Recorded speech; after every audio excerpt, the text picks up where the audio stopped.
Hi friends, బాగున్నారండి అందరూని. ఈరోజు క్లాస్లోని మనం శారీలో వచ్చిన బ్లౌజ్ పీసు మనం ఎలా కటింగ్ చేయాలనేది చూద్దామండి. ఈ బ్లౌజ్ పీస్ అన్నది మనకి అడ్డు నేత మీద, అంటే కటింగ్ ఎటువైపు అయితే ఉంటుందో అటువైపు మనకి ఈ బార్డర్స్ అనేవి వస్తాయి. అలాంటప్పుడు లైనింగ్ని కూడా ఎలా జాయింట్ చేసుకోవాలి ఏంటనేది చూద్దామండి, సరేనా? ఇప్పుడు ఫస్ట్ మనం బ్లౌజ్ కటింగ్ చేద్దాం. 1 మీటర్ క్లాత్ అన్నది నేను లైనింగ్ తీసుకుని వాష్ చేసి ఐరన్ చేసి ఉంచాను, సరేనండి. ఇప్పుడు లైనింగ్ని మనం పరుచుకున్నాం. ఫోల్డింగ్ మన వైపు, కోరంచులు ఇటువైపు ఉండేటట్టుగా పెట్టుకున్నాం, సరేనండి. ఇక్కడ లైన్కి ఒక స్ట్రైట్ లైన్ గీసుకుంటే ఇక్కడ ఏమన్నా ఎక్కువ తక్కువలు ఉంటే అది పోతుంది. ఇప్పుడు సైజు చూద్దాం. చెస్ట్ లూజ్ వచ్చేసి 36, నడుము 30, బ్యాక్ నెక్ 8, అలాగే పొడవు 14, అలాగే ఫ్రంట్ నెక్ 7 ఇంచీలు, సరేనండి. ఇప్పుడు బ్లౌజ్ కటింగ్ చూద్దాం. ఇక్కడ పొడవుకి ఎప్పుడు కూడా మీకు బ్లౌజ్ పొడవు ఎంత అయితే దానికి 1 ఇంచు ఖర్చులు కలుపుకొని పొడవు పెట్టుకోవాలి. 14కి 1 ఇంచు కలిపితే 15 ఇంచీలు. ఈ ఫోల్డింగ్ దగ్గర నుంచి చూడండి, ఇక్కడ ఫోల్డింగ్ దగ్గర నుంచి ఇలాగా 15 ఇంచీల దగ్గరికి ఇలా ఒక మార్కింగ్ అన్నది ఇలా చేయండి. అలాగే కొద్దిగా దూరంగా ఇటువైపు కూడా 15 ఇంచులకి ఒక మార్కింగ్ చేస్తే మీకు లైన్ స్ట్రైట్గా వస్తుంది.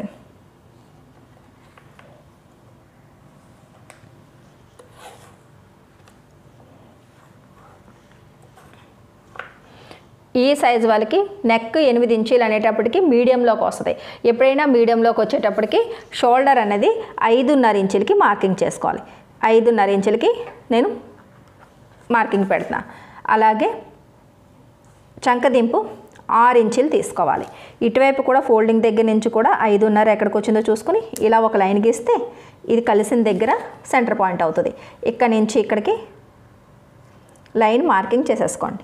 ఆ తర్వాత కొద్దిగా దూరంగా ఇంకొక లైన్ మార్కింగ్ చేసుకుంటే లైన్ ఇక్కడ స్ట్రైట్గా వస్తుంది. ఈ 2 మార్కింగ్లు కలిపితే ఇలా ఒక ఎల్ షేప్ అన్నది మీకు వస్తుంది. ఇక్కడ కార్నర్ దగ్గర నుంచి ఇలాగా సెంటర్కి ఇలా ఒక లైన్ గీసి ఇక్కడ 1.5 ఇంచు అంటే 1.2 ఇక్కడ మనం ఒక మార్కింగ్ చేస్తాం.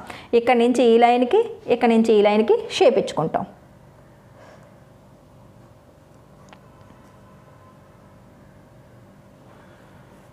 దాని తర్వాత ఇక్కడ చెస్ట్ లూజ్ అన్నది మార్కింగ్ పెట్టుకోవాలి. 4వ వంతు 36లోని సగం 18, 18లో సగం 9.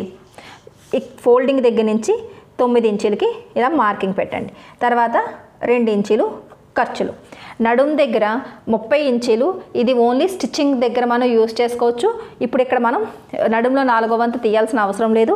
ఇక్కడ కూడా సేమ్ అదే రకంగా 9 అలాగే 2 ఇంచీలకి మార్కింగ్ చేసేయండి, సరేనా?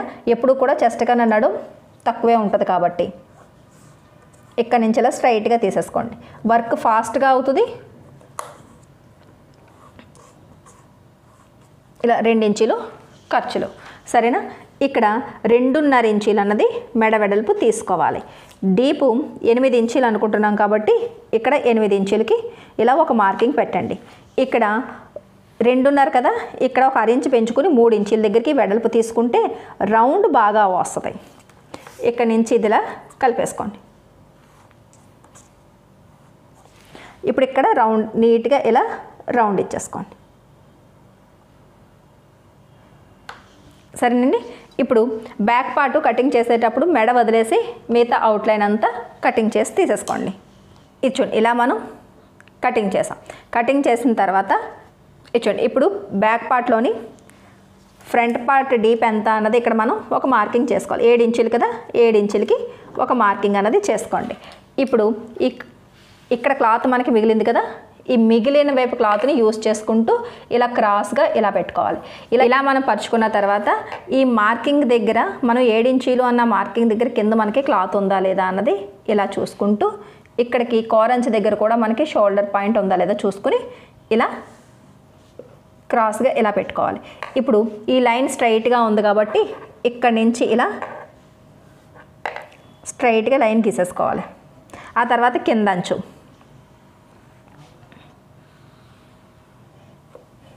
ఆ తర్వాత ఈ సైడ్ అంచులు, తర్వాత బ్యాక్ సైడ్ ఆర్మ్ రౌండ్ ఎలా అయితే ఉందో అలా బ్యాక్ సైడ్ ఆర్మ్ రౌండ్ అంచు అంటే ఒక మార్కింగ్ చేసేయండి. తర్వాత ఈ 2 ఇంచీలు ఖర్చులు. తర్వాత షోల్డర్ దగ్గర ఈ పై లైను అంచు మెడవెడల్పు లైన్ కూడా ఇలా పైకి ఇలా పొడిగించండి, సరేనా? ఇక్కడ కార్నర్ దగ్గర ఇలా వేలినెల నొక్కి పెట్టి ఒక చిన్న డాట్ అన్నది పెట్టండి, అంతే. ఇక్కడ 7 ఇంచుల దగ్గర మనకి నెక్ డీప్ ఎక్కడికి ఉందో చూసుకొని అక్కడ కింద మార్కింగ్ వచ్చేటట్టుగా చూసుకోండి, సరేనా? అంతే. ఇక్కడ ఇది బ్యాక్ పార్ట్ని తీసేసుకోండి. చూడండి 7 ఇంచులు నెక్ డీప్ అన్నది ఇక్కడికి ఉంది. ఇప్పుడు ఇంచీ టేప్ తీసుకొని ఫస్ట్ ఇక్కడ ఆర్మ్ రౌండ్ని ఇలా మార్కింగ్ చేసుకోండి. ఈ 6 ఇంచుల దగ్గరికి ఇది ఇలా కలిపేసుకోండి. ఇంచీ టేప్తో కలిపితే మీకు నెంబర్స్ కూడా తెలుస్తాయి, మనం కరెక్ట్గా పెట్టుకున్నామా లేదా అన్నది. ఇక్కడ కార్నర్ దగ్గర ఇలా లైన్ గీసి ఈ పై లైన్ నుంచి ఇలా కిందకి 1/2 ఇంచుకి ఒక మార్కింగ్ చేసి ఇక్కడ మీరు షేప్ తీసుకోవాలి. ఆ తర్వాత ఈ 2 ఇంచులు ఇలా ఖర్చులది ఇలా మార్కింగ్ చేసేయండి. ఇక్కడ మెడ వెడల్పు దగ్గర 3 ఇంచుల లోపలికి ఇలా తీసి ఈ మెడ వెడల్పు లైన్ నుంచి ఇక్కడికి ఇలా కలిపేసుకోండి. ఇప్పుడు ఇక్కడ రౌండ్ తీసుకోండి.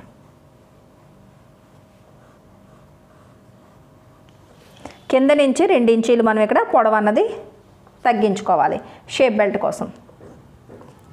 ఆ తర్వాత ఇక్కడ నుంచి ఇది ఇలా కలిపేసుకోండి.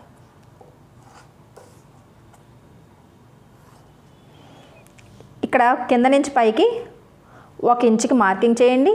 దాని తర్వాత ఇది ఇలా ఇక్కడ నుంచి 3 ఇంచుల దగ్గర చేసి కిందకి 1/2 ఇంచుకి ఒక మార్కింగ్ పెట్టండి. ఇప్పుడు ఇక్కడ నుంచి ఇది ఇలా కలిపేసి ఇలా స్ట్రైట్గా వస్తూ ఈ కార్నర్ దగ్గర నుంచి ఇలా కలిపితే సరిపోద్ది అనమాట. చూసారు కదా, ఇలా నేను చూపిస్తున్న విధంగా కలపండి, చక్కగా మీకు రౌండ్ వచ్చేస్తుంది. ఇక్కడ మెయిన్ డాట్ అనేది ఈ సైజుకి 2.5 ఇంచులు ఇలా వదిలేసి తర్వాత 2.5 ఇంచులకి మార్కింగ్ అన్నది పెడతాం, సరేనా? అంటే నడుములో ఇప్పుడు నడుము 30 ఇంచులు కదా, 30లో 4వ వంతు అన్నది మనకి 7.5 ఇంచులు వస్తుంది. 7.5కి ఈ 2.5 ఇంచుల డాట్ అనేది కలుపుతాం, కలిపితే 10 ఇంచులు వస్తుంది. ఈ 10కి 2 ఇంచుల ఖర్చులు కూడా కలుపుకోవాలి, అంటే 12 ఇంచులు. ఇప్పుడు ఇక్కడి నుంచి ఇది ఇలా 12 ఇంచులు ఉందో లేదో చూసుకోవాలి. చూసారు, కరెక్ట్గా సరిపోయింది, ఇంకా ఎక్కువ తక్కువలు ఏమీ రావన్నమాట. ఇప్పుడు కటింగ్ చేసేయండి. ఇక్కడ మనం ఇలా ఈ పార్ట్ ఇలా కటింగ్ చేసేసుకుందాం, సరేనా? ఇక్కడ షేప్ బెల్ట్ అనేది ఇలా 2 ముక్కలు ఇలా 2 ముక్కలు షేప్ బెల్ట్ అనేవి వస్తాయి. బ్యాక్ పార్ట్ నెక్ను కూడా కటింగ్ చేసేయండి. ఫ్రంట్ పార్ట్ అయిపోయిన తర్వాత చూసారు, బ్యాక్ పార్ట్ నెక్ను కూడా ఇలా కటింగ్ చేసి తీసేసుకోవాలి. ఇప్పుడు ఈ బ్యాక్ పార్ట్ మీద ఫ్రంట్ పార్ట్ని ఇలా సమానంగా ఇలా పరిచేయండి. ఇక్కడ సమానంగా ఉండాలి, ఇక్కడ సమానంగా ఉండాలి, ఇక్కడ కూడా సమానంగా ఉండాలి, సరేనా? ఇప్పుడు ఇంచీ టేప్ తీసుకుని ఈ అంచుకి పైకి ఒక 1/2 ఇంచు ఇంచీ టేప్ పైకి ఉండేటట్టు చూసుకుంటే ఇక్కడ కింద అంచు మనకి ఏ నెంబర్ వరకు వచ్చిందో చూసుకుంటే కనుక నాకు 3.5 ఇంచులకి వచ్చింది, 3.2. అలాగే ఈ అంచు దగ్గర నుంచి పైకి ఒక 1/2 ఇంచుకి ఇంచీ టేప్ పెట్టి ఇక్కడ కింద చూసుకుంటే 2.5 ఇంచీలు వచ్చింది. మొత్తం ఇదంతా నడుం భాగం అంతా నాకు 11 ఇంచీలు వచ్చింది, సరేనండి? ఇది షేప్ బెల్ట్ మనం తీసుకోవాలి. షేప్ బెల్ట్ తీసుకునేటప్పుడు మనకి ఇక్కడ సైడ్ని క్లాతులు మిగిలాయి కదా, ఈ 2 అంచులు సమానంగా ఇలా పెట్టి ఇక్కడ ఇలా క్లాత్ కంబైండ్ వచ్చింది కదా, కట్ చేసేస్తున్నాను. ఇలా కట్ చేసి ఇప్పుడు ఈ అంచుల్ని మీరు ఇలా తీసుకురండి, ఇటువైపు తీసుకుని వచ్చి ఇక్కడ అంచు అన్నది కొద్దిగా వంకరగా వచ్చింది, దాన్ని స్ట్రైట్ చేసుకోండి. ఇక్కడి నుంచి ఇలా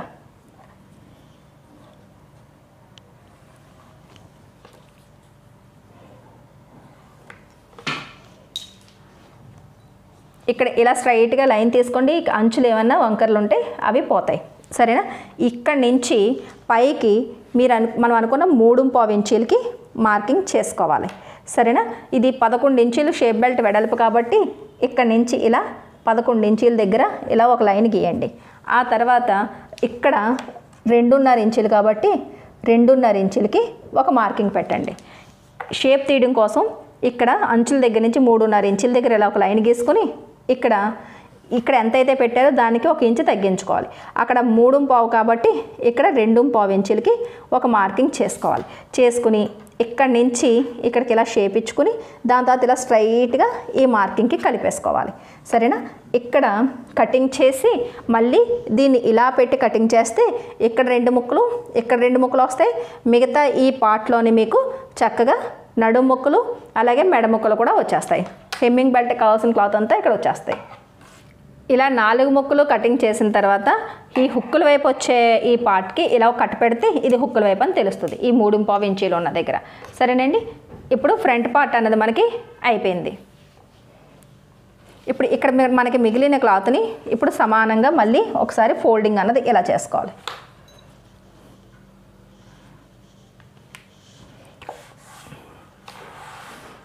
ఇలా ఫోల్డ్ చేసుకుని మళ్ళీ ఇలా 4 మడతలు వేసుకుంటే ఇక్కడ క్లాత్ అన్నది స్ట్రైట్గా ఉండేటట్టుగా ఒక లైన్ గీసుకోండి.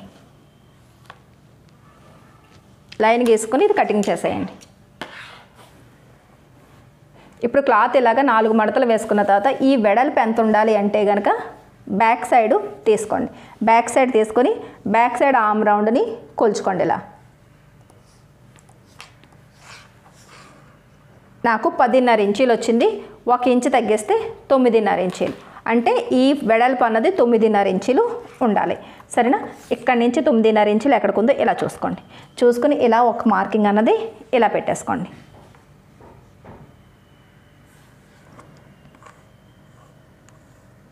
ఇక్కడికి ఇలా.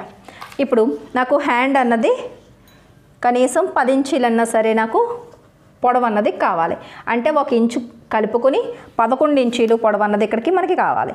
కానీ ఇక్కడ కింద క్లాత్ ఎక్కడికి ఉన్నది అన్నది ఒకసారి చెక్ చేసుకోవాలి. ఈ కింద కటింగ్ అన్నది నాకు ఇక్కడికి ఉంది. సరేనా, అలాంటప్పుడు ఏం చేయాలంటే ఇక్కడ కూడా 11 ఇంచీలు ఫస్ట్ మనం పొడవు మార్కింగ్ అన్నది ఇలా చేసేసుకోవాలి. సరేనండి, ఇది పొడవు మార్కింగ్. ఇది 9.5 ఇంచులు వెడల్పుది. ఇక్కడి నుంచి ఇలా ఇక్కడి నుంచి ఇది ఇలాగా ఇలా కలుపుకోవాలి. ఇక్కడ 4 పొరలో కూడా ఒకసారి చెక్ చేసుకోండి. కింద మాత్రమే ఇక్కడ కింద కట్ అన్నది ఇలా ఇక్కడికి వచ్చింది, ఇక్కడికి ఒక కట్ వచ్చింది, ఇక్కడికి ఒక కట్ వచ్చింది. ఇప్పుడు మనకి ఏంటి క్లాత్ అన్నది తక్కువ వస్తుంది. అంటే ఇక్కడ ఉన్న కట్టకి మనం ఇక్కడ కనుక ఇలా షేప్ తీస్తే ఇక్కడ మనకి క్లాత్ అన్నది తగ్గిపోద్ది. కాబట్టి ఇంచుమించులోని ఈ మార్కింగ్ దగ్గరికి ఇలా మనం పొడవు తీసుకోవాలి. అంటే 10 ఇంచీలు వస్తుంది. తయారయ్యేటప్పటికి 9 ఇంచీలు, మనకి కావాల్సింది 10 ఇంచీలు. సరేనండి, పర్వాలేదు 9 ఇంచీలు వచ్చినా పర్వాలేదు, 1 ఇంచు తగ్గినా పర్వాలేదు అనుకుంటే కనుక మనం ఇలా స్టిచ్చింగ్ చేసేసుకోవచ్చు. లేదు అనుకుంటే కనుక ఇక్కడ మనం ఆ 1 ఇంచు జాయింట్ అన్నది వేసుకోవాలి. సరేనా, ఈ ఎల్బో హ్యాండ్స్కి ఏంటంటే 10 ఇంచీలే కాదు 9 ఇంచీలు వచ్చినా సరే పర్వాలేదు, బాగానే ఉంటుంది. కాబట్టి నేను ఇక్కడికి ఇలాగా 10 ఇంచీల దగ్గరికి ఇలా నేను మార్కింగ్ చేసేస్తున్నాను. సరేనండి, ఇక్కడ నుంచి 10 ఇంచులకి అంటే మనకి అనుకున్న దానికన్నా 1 ఇంచు తక్కువ వస్తుంది. లేదు అంటే కనుక ఇక్కడ ఇలా మార్కింగ్ చేసేసుకుని ఇప్పుడు ఇక్కడ మనకి మార్కింగ్ అయిన తర్వాత ఇక్కడ 1 ఇంచు అన్నది కలుపుకోవాలి. సరేనండి, లేదు ఎవరిదైనా బ్లౌజ్ అడ్జస్ట్ అవ్వరు అని అనుకుంటే కనుక ఇక్కడ కలుపుకోవాలి. లేదు అనుకుంటే కనుక ఇలాగన్నా సరే మనం పెట్టవచ్చు. ఇప్పుడు ఇక్కడ నుంచి ఇదిలా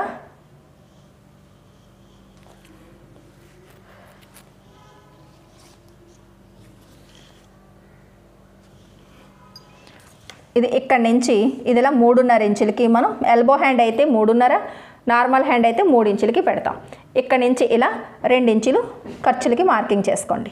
తర్వాత ఇక్కడ ఫోల్డింగ్ దగ్గర నుంచి ఇక్కడికి ఇలా 2 ఇంచులకి మార్కింగ్ చేయండి.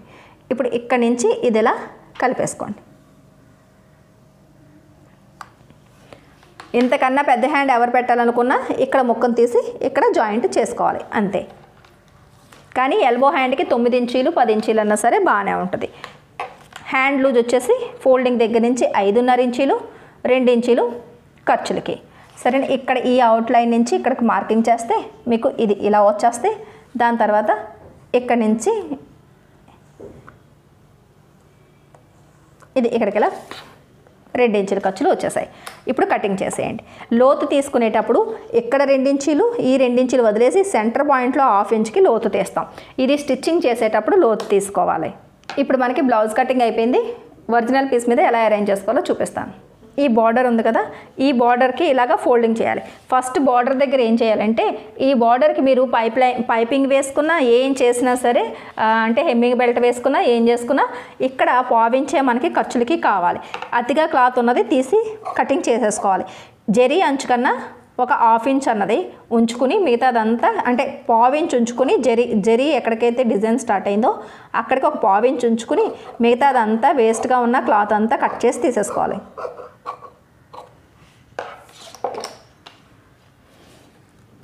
ఇప్పుడు ఈ ఈ వర్క్ ఉన్న అంచులు రెండు కూడా ఇలా తీసి ఇలా 4 మడతలు ఇలా పెట్టేసుకోవాలి.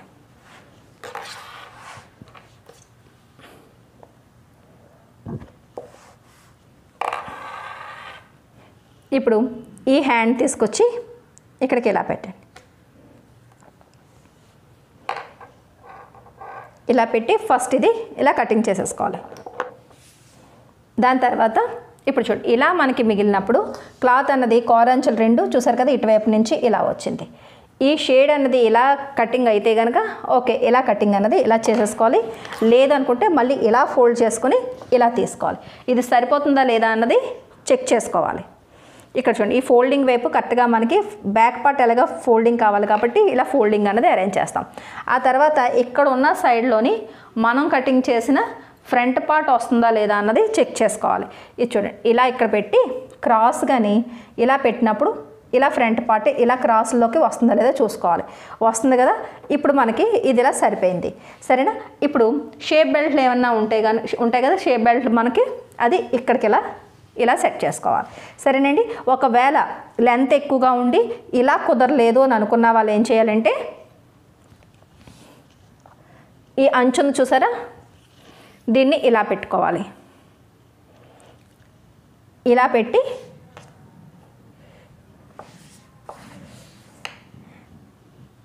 బ్యాక్ పార్ట్ని మనం ఎప్పుడు ఫోల్డింగ్ వైపే పెడతాం కాబట్టి ఫస్ట్ బ్యాక్ పార్ట్ని అరేంజ్ చేసేసుకోవాలి. ఇది ఇక్కడ నుంచి ఇలాగా ఇది చూస్తారు కదా, ఇలా బ్యాక్ పార్ట్ ఇలా పెట్టేసుకోవాలి. ఆ తర్వాత ఇక్కడికి ఇలా క్రాస్గా ఇలా కానీ ఫ్రంట్ పార్ట్ని సెట్ చేసుకోవాలి. ఇక్కడ మనకి క్లాత్ మిగిలిన దగ్గర ఇక్కడ ఇలా షేప్ బెల్ట్ని ఇలా తీసుకోవాలి. సరేనండి, ఈ రకంగా అరేంజ్ చేసుకోవాలి. ఎలాగైనా పర్వాలేదు. డిజైన్ లైన్స్ ఏమైనా ఇలా ఉన్నాయి అని అనిపిస్తే ఇలా కటింగ్ చేసుకోవచ్చు, అలా అనిపిస్తే అలా కూడా కటింగ్ చేసుకోవచ్చు. నేను ఇప్పుడు ఇలా తీసేస్తున్నాను. సరేనా, ఇంకా ఎలాగ ఫోల్డింగ్ ఇటు ఉంది కాబట్టి మనకు సరిపోతే ఎటు నుంచి అయినా సరే మీరు తీసుకోవచ్చు.